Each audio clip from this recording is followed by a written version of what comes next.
And we're going to talk about the written side of things for a little while here. And I want to just start by following off with something that Paul just said in his talk. Some of you were there at that. Where he was basically saying the problem for a lot of people applying for jobs is that they're in a very crowded mind. You're applying to somebody, there could be 300 people, there could be 500 people, there could be 5,000 people applying for the same number of limited positions, and there's only a few minds have to process all those applications. So one of my first principles, I didn't intend talking about this, but I'm going to take 2 minutes on it because I think you'll find it useful.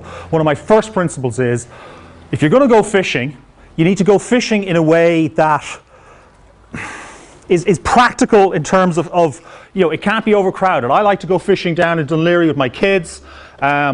Not a very good fisherman. Occasionally I meet a suicidal mackerel who throws himself onto my hook. It's very nice when they do. It's not really about catching the fish. It's about having hot chocolate. It's about having marshmallows. It's about spending time together. And if we happen to catch a fish, that's great. If I was fishing seriously, I still don't think I'd want to do this, which is first day of open season on I don't know what river in Canada. Because no matter how shiny and attractive your bait, no matter how well primed your fishing skills are, if there's a limited number of fish and a vast number of hooks in the water, the signal to noise ratio is not in your favor. And the same holds true for job hunting. Now, you've probably seen this model at some stage already today. This is Daniel Perot. You'll find it in What Color is Your Parachute? It's absolutely superb. And what he's talking about is how companies hire. So what they want to do is they start from within and they build slowly in terms of trying to fill, if that's a pyramid of, let's say, 100 jobs, these are the ways they will fill their jobs. And it's only at this point that they go public and they start talking about advertising maybe on their website, or they'll start looking at the, you know, the hopper full of CVs or the file drawer full of CVs. There's plenty of room at the back, guys. Trot on in. So that's the way companies approach it. And of course the problem is job seekers approach it typically from exactly the opposite route. And they consistently miss out on opportunity because of. So I hope that what Sinead was talking to you about earlier on, and Paul was talking about to you, Peter Cosgrove was talking about more or less the same subject. Accessing the market is what it's all about, because there are fewer and fewer jobs visible. They're all buried. And you've got to go digging to find them. I don't care how well written your application is. I don't care if it's engraved with diamonds on filigreed sheets of gold. If it's in there with 1,000 other applications, it's going to get lost. Don't go the front door route like every other bozo. Find the side door, find the back door, dig a tunnel, go under the snow. That's my first and largest piece of advice from this afternoon. Second, okay, let's talk about the fundamentals. Let's talk about the nuts and bolts of making what you do quality and worth reading, and something that I'm not just going to flick my way through. This is a process of concision. And one of the most famous writers of the last century was Ernest Hemingway. He wrote some of the most sparse and Spartan, beautiful prose. And there's a probably apocryphal story of somebody challenging him to write a story in 6 words. And these are the 6 words that he wrote.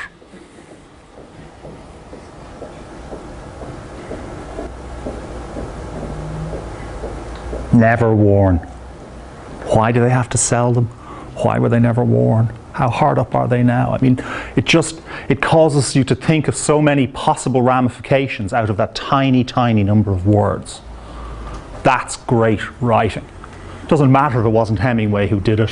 Whoever came up with that, you have to bow to that. By contrast, I got a profile on a CV from somebody a little while ago that read like this.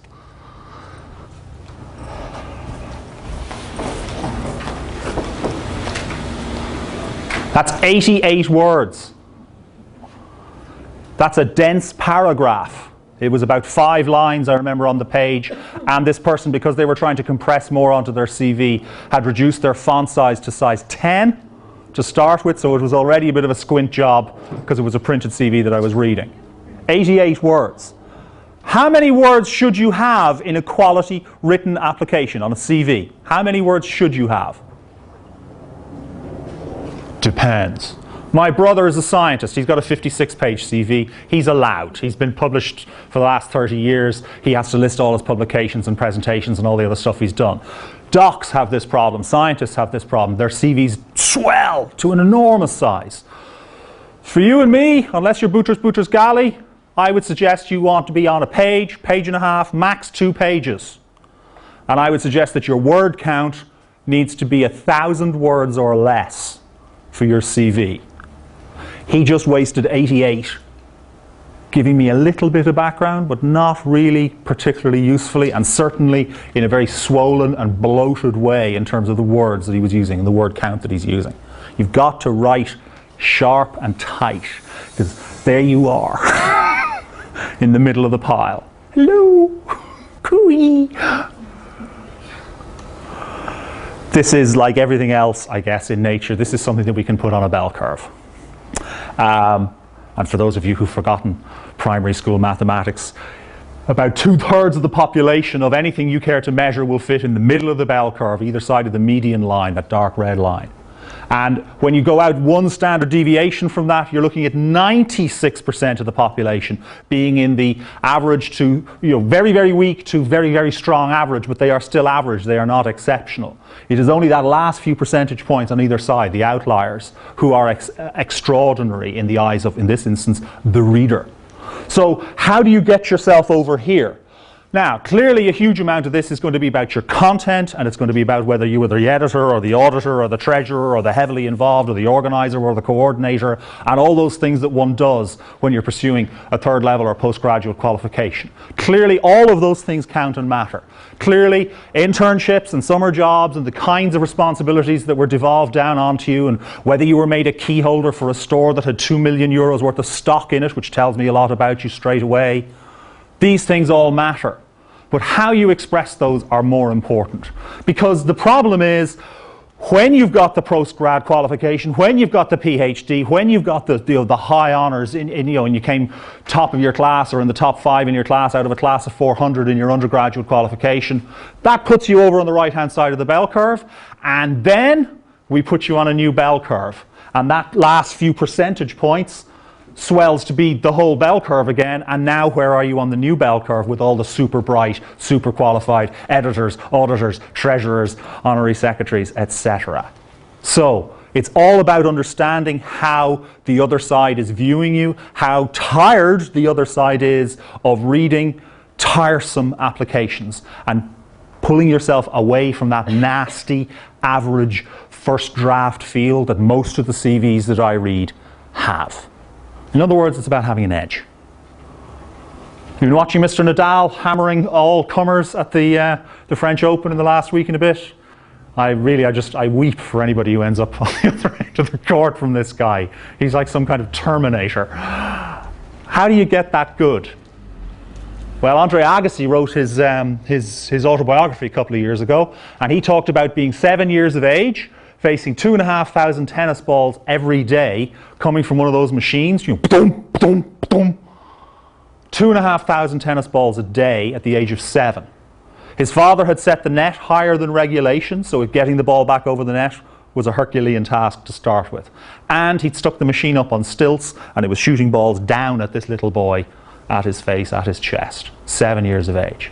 2,500 balls a day is 17,500 balls a week. I have not hit that many tennis balls in my whole life. That's how you get an edge. That's not just about talent. That's about hard slog. Now, how can I apply that when I'm sitting in front of a keyboard? Well, there's very simple things you can do. The first of which is recognizing that you're in the middle of that heap and that ain't good enough. Now, here's my first question. I didn't want to keep reading after I read the first 88 words of that guy's CV, but I decided I would because I was being nice. He spent the next 350 words describing a 6-month contract job where he did absolute bog standard accounting role. He was doing trial balances, he was liaising with the marketing department, he was talking with the revenue, he was talking with the auditors. Absolutely fundamental stuff that any accountant would do, and as soon as you see the job description, the job title, you know what that guy is doing all day. And he wasted 350 words telling me that. His CV ran to over 3,000 words. What possibility was there he was going to end up on the shortlist? In a competitive market, pretty much none. So what happens to your CV? Has anyone here ever hired other human beings? Has anyone here ever read a big pile of CVs like this? Yes? No? Hand up? No? One or two? Okay. It's kind of soul destroying. It's awful work. It really is. And you're conscious that you're holding someone's life in your hands to a certain extent, but guess what? You get over that pretty quickly. Particularly if it's a large pile, and particularly if it's Friday afternoon and you're a little weary. So here's my question. If I have a pile of 50 or 100 or 500 or 1,200 CVs in front of me, when I'm doing my first scan, my first pass through that pile, am I selecting or am I eliminating? What's my mindset? I'm eliminating. I am, with no malice in this world, looking for a reason to chuck you in the bin. And it's not personal, I promise. I am looking to get it down to, that's what it looks like. That was a job we did a while back. That's what it looks like. They're the rejects, they're the possibles, that's the shortlist. When you print them out, that's how big and bulky they get. Now, give me a reason to put you on the possibles pile on first glance. That's the first thing your CV has to do, okay? It has to say, this person's in the frame. This person's a possible. And how do you do that? Well, I remember David Brent, you know, the Ricky Gervais guy from The Office, he was saying one of the most important things to do when you're hiring is to avoid unlucky people. So what he does is he takes the pile of 100 CVs and he throws them down the stairs, and whatever's on the bottom half of the stairs he doesn't read. One would hope that there's fractionally more science to the approach being taken by other people in the marketplace. But I do the Guardian CV clinics and the career clinics and whatever else, and I keep getting asked exactly the same questions over and over again about the fundamentals of how to put myself across in writing. And in fact, a lot of those questions aren't about writing at all. They're about route of entry back to our fox under the snow. They're about sidelining that route of entry to your advantage and getting in to the market in a way that maybe other people aren't thinking about, getting noticed in a way that other people aren't thinking about. Because if I'm hiring, and I sit working with companies on this kind of stuff all the time, I don't want to read 500 CVs. If I can short-circuit that process and read 5 and pick one who's a known quantity, I'm going to do that. And that's the first thing you hear about that opportunity in that job is you see the company announcement, you know, the puff piece in the Sunday Business Post. Oh, Joe Bloggs has just joined such and such a company. I get calls, unfortunately, from clients on a fairly regular basis on that exact basis, which is, Rowan, did you see the Sunday Times or the whatever it was, the trade magazine, page 42, Joe Bloggs just got hired as the widgeting engineer for Widgets Incorporated. I was in college with Joe. He's an idiot. I can't believe he got hired for that bloody job. Says I. Did you know the job was out there? No. When was the first time you heard about it? When I heard about Joe's good fortune. Got to be under the snow. Got to be under the snow. Fundamental, central to your thinking has got to be tired person, Friday, 4:30 in the afternoon, just finally cleared his or her desk to get to the pile of CVs. What can I do to make that person's life easier? Because if that person is beaming at me, metaphorically or literally, there is a greater chance that I will end up on the shortlist. That's fundamentally what it comes down to. So, if you send me in a document that has funny wonky fonts on it, and I end up with my machine substituting Arial and Times New Roman, as most of them will do in Microsoft Word, you have a font substitution problem, and your beautifully formatted document falls onto 74 pages instead of 3. Okay, maybe that's fractionally exaggerated, but it'll happen. Things go all over the place. Your beautifully formatted tables it springs off on the right-hand side. Do you think I'm going to go back and print that document again, or try and fix it online so I can, I can squint at it and read it on my screen? Probably not. Not if I've got 49 more or 149 more documents to get through. DocX. You'd imagine at this stage that everybody would be able to open DocX, but guess what? And particularly in public service, they're not. It's a very regular problem. I would constantly save as a .doc or a .rtf, which is a format you may not be familiar with, which is called rich text format. Because any word processor under any operating system will be able to open the latter, and nearly all of them will be able to open the former. WPS comes from Microsoft Works. I still get those. I get those from the person who bought the cheapy Dell computer and doesn't have any actual software on it, and they're therefore using Microsoft Works, and they send it as a WPS, which is openable by nothing. Nothing can crack open a WPS file. So unless you have Works on your system, forget it. RTF or .doc. Colors. People send me colors on their CVs that I can't see. And I know I'm middle-aged and old and squinty and stuff and cranky to boot. Don't make me cranky. Make my life easier, remember? So, a quality application will not have any of the big sins. Let's talk about the big sins. The first four are obvious and easy. They are being careless, being too wordy to say to say it tight and short, your overall document length getting very out of control, or you not being a good fit for the job in the first instance. Those are the big four, and I encounter those constantly. Let's address them quickly. The first one is, well, not carelessness, sorry, no, that was a mistake, sorry, no. This was one I came across recently.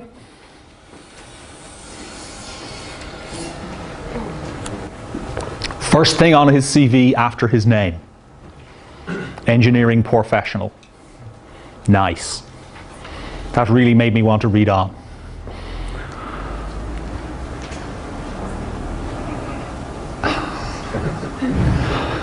It's almost a cliche, it happens so often. Now, this, in the modern era, with the red squiggly underliney thing on your word processor, really is into inexcusable territory here. Whatever about substituting THEIR for THERE. People do that, or your and your. Don't get me started. That's inexcusable. That means you're a careless asshole. Okay, have I come off the fence enough for you on that?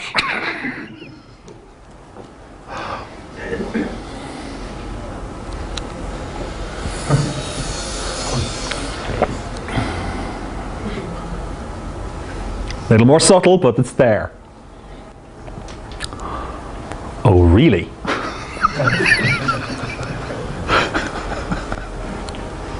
Love this one. What would have made that one perfect was if the person was either a doctor or a nurse.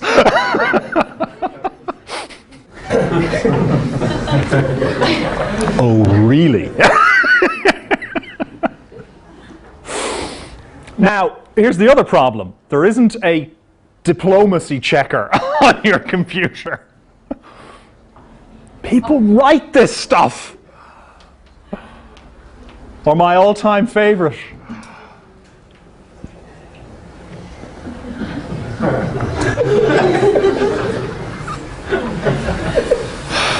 More of a night bird, I'm guessing, yeah? You've got to be so careful. And then you've got to think about when it starts coming together. So here's an example profile that I got recently. Have a quick look. And let's have a look, shall we? I don't like ampersands in written speech. Now, if you're talking about training and development within a big sentence, then the ampersand is appropriate. If you're talking about an and here, it should be an and. Initiative and speed are vital? Yes, I would have thought so. So again, what happened there was the person wrote it, rewrote it, and didn't check it. Ampersand. This is interesting. That's a relic from the web. Somebody can copy and pasted that sentence in from the web and never read it again. 10%. And my all-time little favorite on the bottom of this one. I think, in fact, I'm just trying to remember, I'm pretty sure this person was a native English speaker.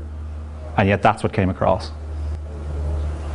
Got to be careful, folks. I'm going to labour this point because Mr. Cosgrove, who's talking in the other room about interviewing at the moment, their company did a very interesting survey that I came across a few months back, where they read all the CVs that came through the door for a month, and it was some massive thousands of CVs that came into CPL recruitment. 92% of them had errors. And if I'm in the mind of eliminating rather than of selecting, you just welcomed yourself to the bottom of my bin. Here's my big 7. If you write those, make sure you mean those and not these.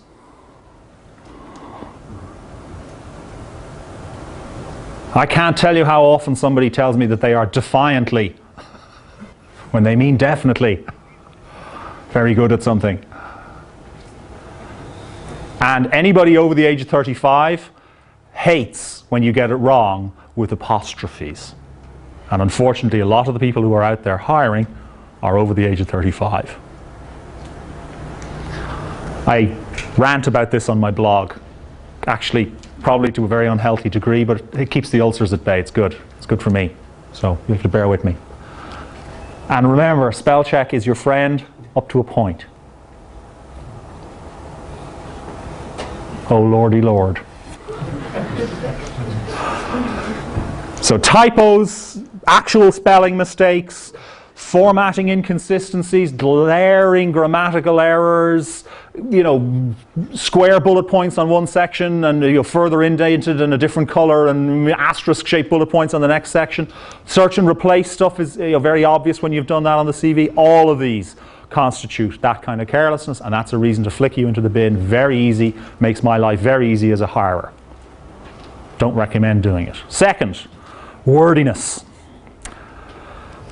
To paraphrase George Orwell, bullet points good, paragraphs bad. Combination of both, probably your optimal.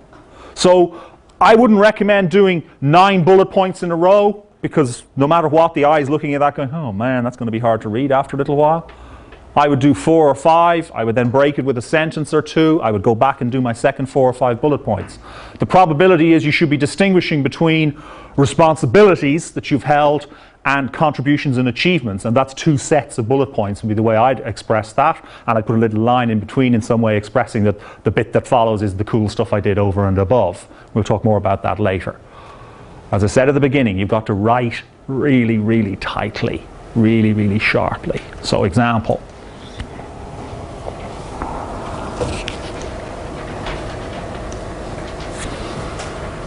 Passive, passive, passive, passive. You didn't make anything happen. You were floating around in the current, been washed downstream. So obvious. In fact, I don't even like the I. I would start with the capital R, reduced, expanded, moved.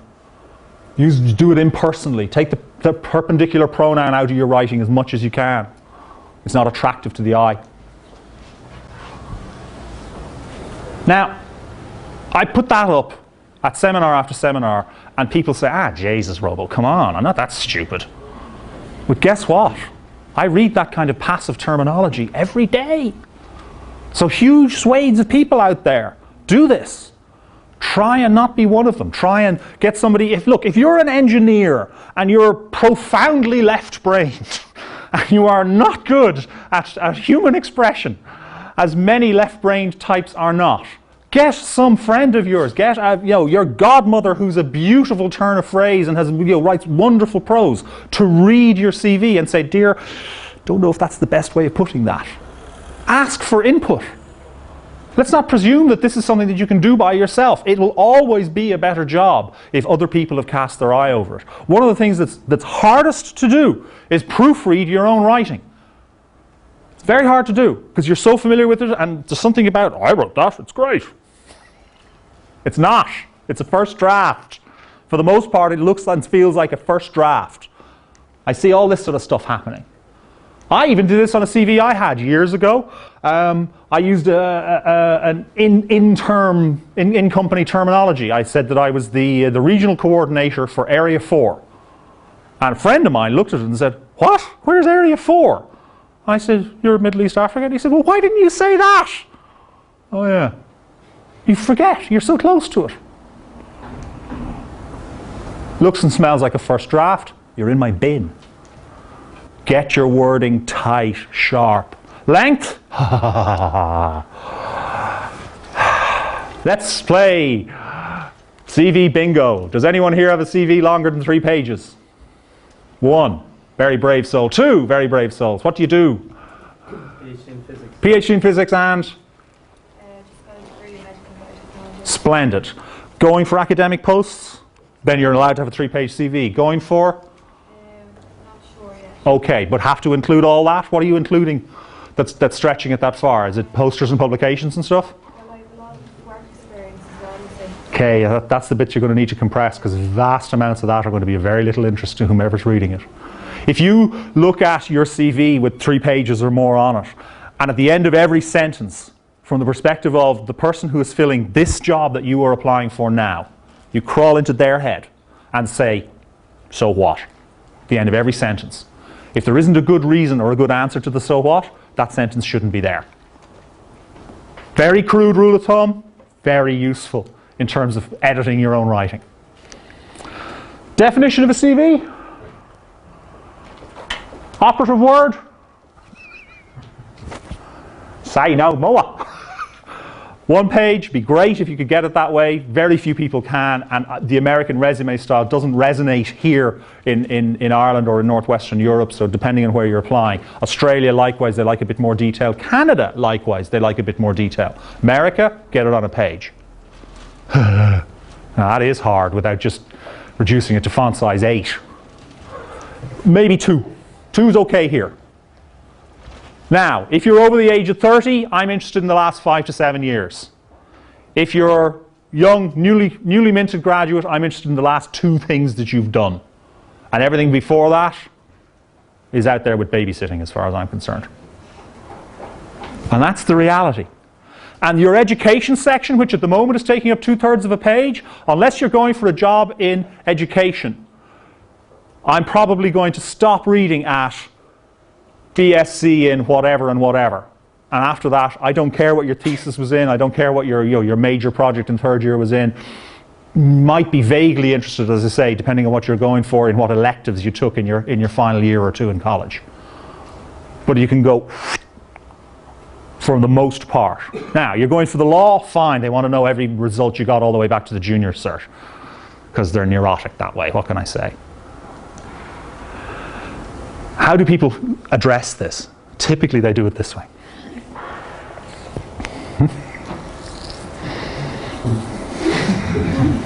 Now, the next thing that I'm going to put up is the most important thing I'm going to say all day. Okay? Got that? Mr. Sam Goldwyn of Metro-Goldwyn-Mayer, the famous movie studio, he was a very hard man to pitch to, and he was very impatient and very intolerant. And there's the famous story of the young English writer coming over and sweating profusely in the Hollywood weather, and he's sitting in Mr. Goldwyn's office getting ready to pitch, and he draws breath, and Goldwyn put his hand up and says, "Son, do you have a calling card?" He said, "Yes, sir." He hands over his calling card, and Goldwyn didn't even look at it. He turned it over, slid it back across the desk blotter, and he said, "Write your idea for your movie on there. And if it doesn't fit, you don't have a movie." Make it short, make it tight. I get a lot of people who've read my books or visited our website or my blog or follow me on Twitter or whatever else it might be, send me through a document and start the conversation going by basically saying, "Rowan, I want you to pimp my CV. I want you to turn me from something that is definedly not what this job requires into looking like it is." And I'm saying to them, well, why would you want to do that? Why would you invite that level of stress into your life? Quite aside from the ethics of lying on your CV, which I think is a monumentally stupid thing to do, regardless of the fact that people who keep winning The Apprentice keep doing it. That's not real life, that's TV! Here's my litmus test. I call it the mother test. Okay? You see a job advertised. There they are. There are the requirements. Okay? That's the kind of terminology we're looking at. And we see this kind of stuff all the time. I'm going to disclose here that I got a D in my Leaving Certificate physics examination. Not really wired for that kind of thinking, it turned out. Also, not enormously motivated at the time, didn't study it very much. Predicted with almost 100% accuracy what came up in the exam. Lamentably, hadn't studied all of it. Would you want me running a nuclear power station if your mother lived there?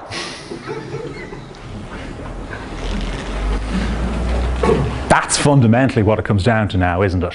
So if you see essential and must have and you don't have it, if you don't have a side door or back door route into that organization, save yourself the effort it takes to hit the send button or the licking of the stamp and the envelope, and don't.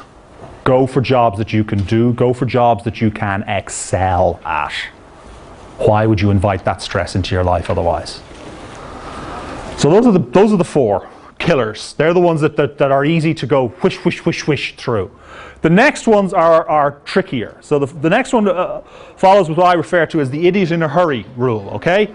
And this was a legal precedent that was set in California, which was there was a piece of labeling on a I think it was a food product, and the defense was, or sorry, the prosecution argument was that an idiot in a hurry wouldn't notice what it said on this because the labeling was so badly written. Now, let's just presume that you're sending your CV to me and I really am an idiot in a hurry when I'm reading large piles of CVs.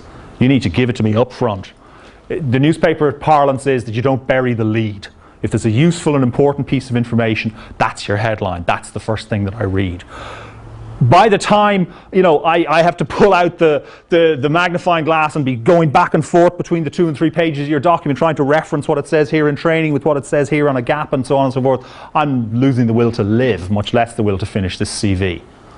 Don't make it hard for me.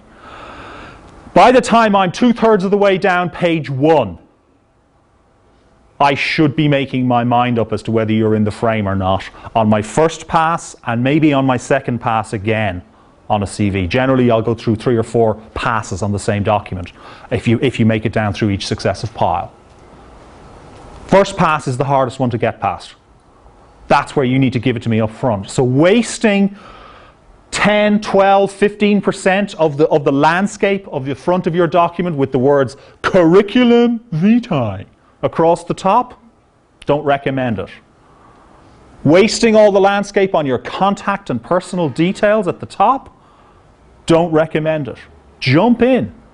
Give me your name, tell me what you are and what you can do for me and what you've been doing most recently, and by the time I'm halfway down page 1, I'm going, yeah, okay, looks like what I'm looking for. Possible. It's amazing how many people don't do that. I don't care if you have to commute from Mars. I don't care where you live. So don't tell me your address is the second thing on the document. I don't care. That's your problem. Put it at the bottom. It's the least important factor in terms of me making my mind up about you. Make it whizzable. Make it whizzable. So when you look at the 4 things that comprise the majority of your document, you've got your section headers, your dates, your companies, your job titles, and obviously your body text. How do you delineate those out? Now, a lot of people go and take a template off the web. I do not recommend that. I don't recommend that because, again, a lot of these things will revert to type because there'll be all sorts of archaic artifacts sitting in there from Microsoft Word, and the person who's really skilled with Microsoft Word can edit their way around those macros and whatever else. A lot of people can't, and what also happens when you do that is it ends up being identified as spam. A lot of those things come with a little friend, whether it be a macro or whatever. It may have no malice in it whatsoever. I mean, you may have got it from a reputable book with a CD-ROM or whatever stuck in the back of it, or downloadable links off our website. I don't recommend it. Number 1, you look like everyone else. Number 2, bad things can happen to your document in transit. So, what about the way you split this out in terms of how you draw the eye down through the document? Look at it like this. If you underline your dates, I put them in a different font in small caps. Companies in this instance, I'm thinking, all right, the companies you've worked for thus far are probably less important to me than the job title you've held. Whichever you think is more impressive goes in bold. So in some instances that's going to be the job title, in some instances that's going to be the company. That means when I'm scanning down the front page of your CV, I can go piece of bold type, piece of bold type, piece of bold type, piece of bold type, and go, ooh, those have been 4 interesting titles, and I see progression there. I can then go back up to the top with my eye and go italic, italic, italic, italic. Oh, worked in reputable organizations, took a good internship, took a summer job here, took a year out of college or a gap year, whatever, working there. Interesting, ding, ding, ding, ding, ding. Make it really whizzable for my eye. And the body text is the body text. Just make sure it's big enough where I can really read it. Design. Design really matters in this world. Design really matters in this world. This is you know, we're back into the Madison Avenue people here and their thoughts. Why are people willing to pay, you know, a few pence for this and a few €100 for that? It comes down to design and feel. Functionality, no difference whatsoever. You've all heard the story of the difference between the American approach to writing in space when they were in the early days of the space race, and they spent hundreds of thousands of dollars developing a pen that could write in zero gravity, and the Russians brought a pencil. Like they're thinking. Why is it that you can go into Tyrac and buy a square meter of printed silk for €30, but if you go to Salvatore Ferragamo, you expect to pay several €100 for the same square meter of printed silk? Well, okay, I guess the fact that you hire Claudia Schiffer and they bring her to Monaco for the photo shoot is giving you hints in this regard. But design really, really matters here, folks. So your font choices are important. They matter. Not least because of that substitution problem I was talking about earlier on. Now, if you're not happy with Arial and Times or Verdana and Times, Verdana is not a particularly good font for CVs because it's a very wide and fat font. It's a greedy font. It takes up an awful lot of space and you get very few characters in per line. I don't recommend it. Calibri obviously is one of the newer ones. It's nice, it's tight, but it's easier for online and screen reading than it is for printed reading.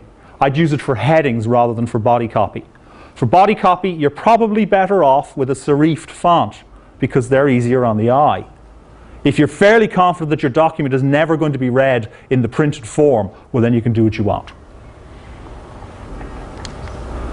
How do you delineate out the document? How at a glance do I go from training to education to extracurricular activities to personal contact details to work experience to early career to profile? I need to be able to instantly pick out that big section. That means good use of fonts. That means maybe grey shading or a box behind it so that it really stands out. That means white space above and below it so I can really see by proximity this is the heading for the next section below. And what are you doing? You're leading my eye down through the document. Let me show you what I mean. Senior management account reporting to financial controller, blah, blah, blah. Okay. Now, what we got here is we have four line, 2 sentences, is it? Yeah, two and a half sentences. Nice and tight. Few bullet points, then split out with bold, draw the eye to it. These are the contributions. This is my over and above stuff. Look, I took it from a legacy system to SAP. How clever am I?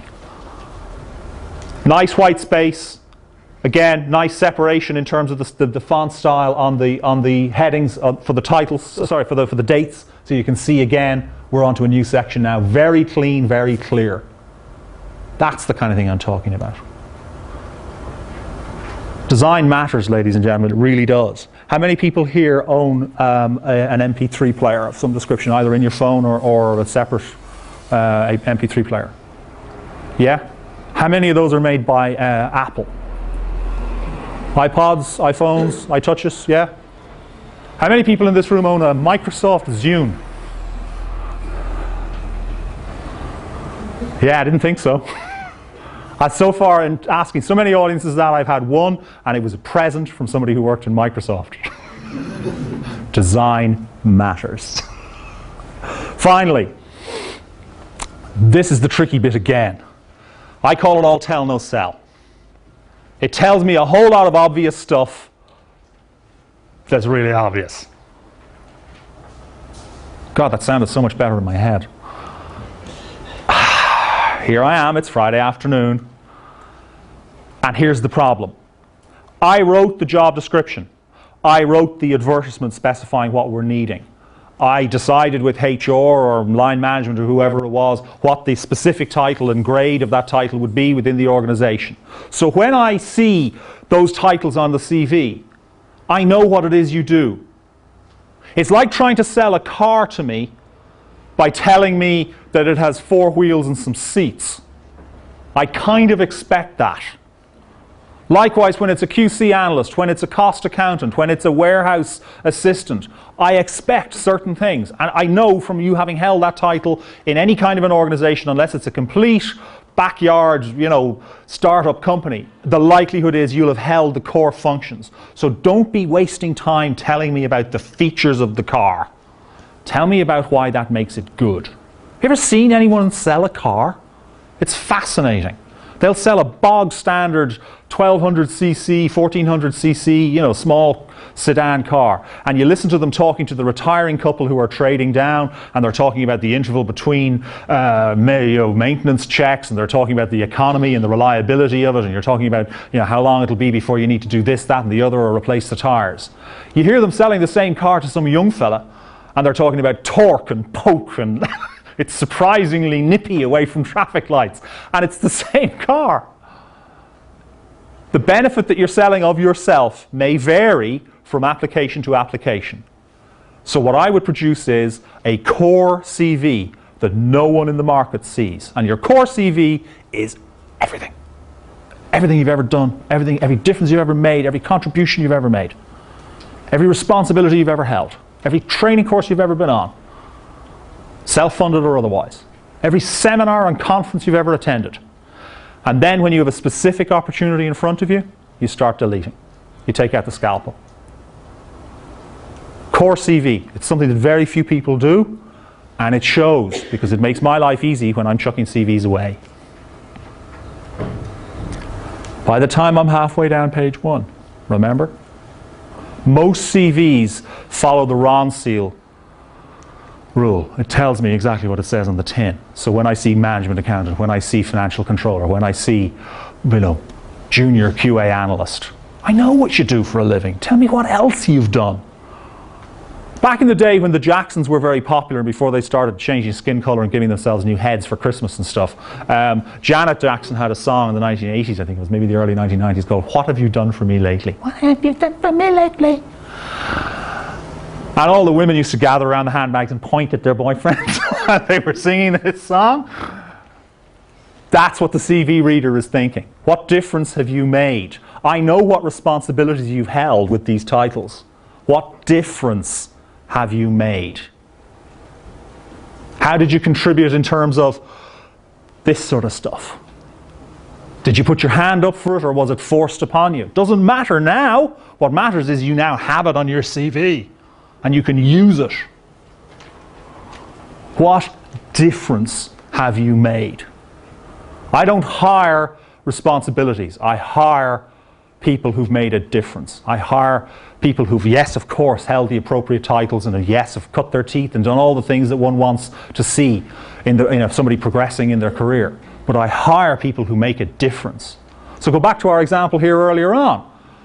Our senior management accountant put, along with the typical audit analysis and so forth responsibilities, my brief also encompasses. So he hasn't talked about the core stuff. He's saying, that's in the job title and I do it anyway. So the only thing he's delineating here are the differences he's made. The over and above.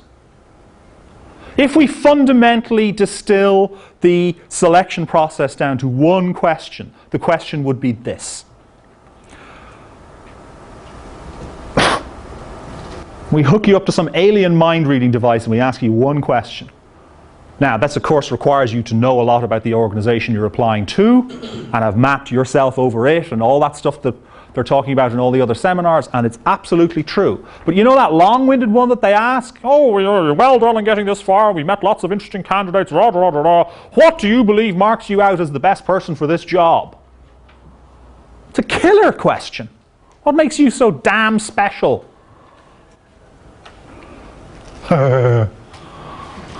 It's a killer question. That's what you've got to answer. Seth Godin's take on this I loved.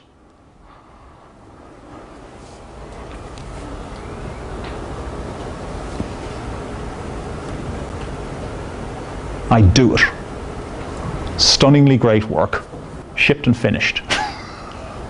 I do it. I put full stops at the ends of my sentences. I do it. I draw lines under stuff. I'm finished. I do it. You hand me something, you can forget about it because I'll get it done. I do it.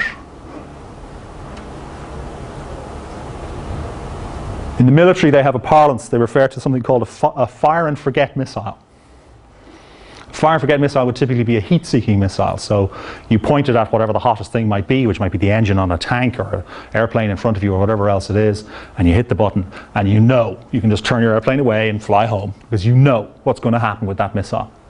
It's going to hit the hottest thing in the sight, which happened to be the engine that you pointed it at. What you want to portray yourself as is a fire and forget missile. You hand me something, you don't need to ask me how it's going. It's done. Convey that on your CV. Convey that in a couple of pages. Here's a way of looking at your history that you might find useful, because it's very hard to pull some of this stuff out of your dredge these memories up. We do all these things all the time, but we don't take note of them. So here's what to do. Take a page for each job or each contract or each piece of part-time work, whatever it might be that you have done. Divide it down the middle and say, okay, first day I arrived, here were my responsibilities, here was my budget, here was my level of control, here was the various factors that defined the success or failure of my contribution in this job.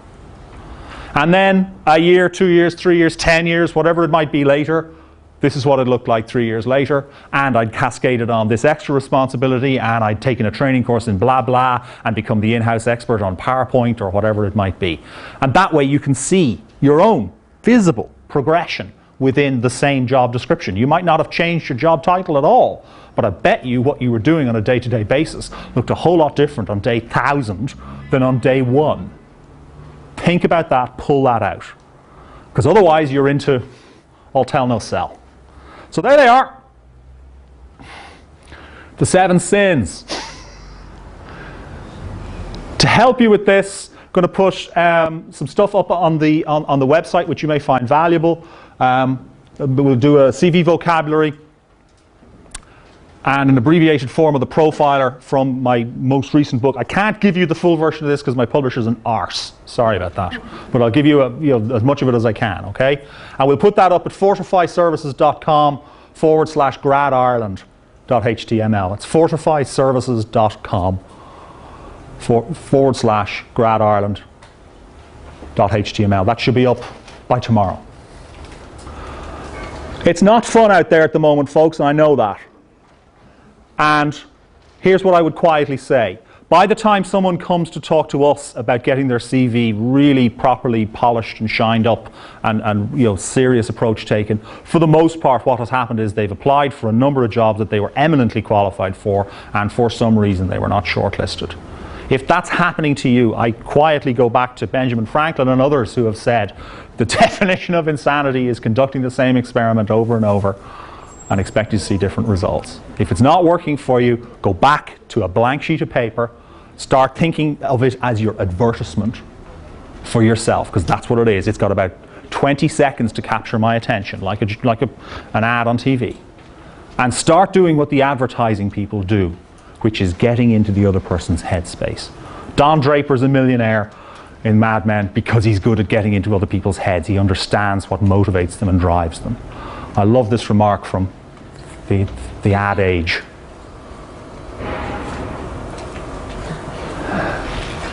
You've got to crawl into their heads, folks. My name is Rowan Manahan. I hope you found that useful. Thank you very much. You can find me on rowanmanahan.com.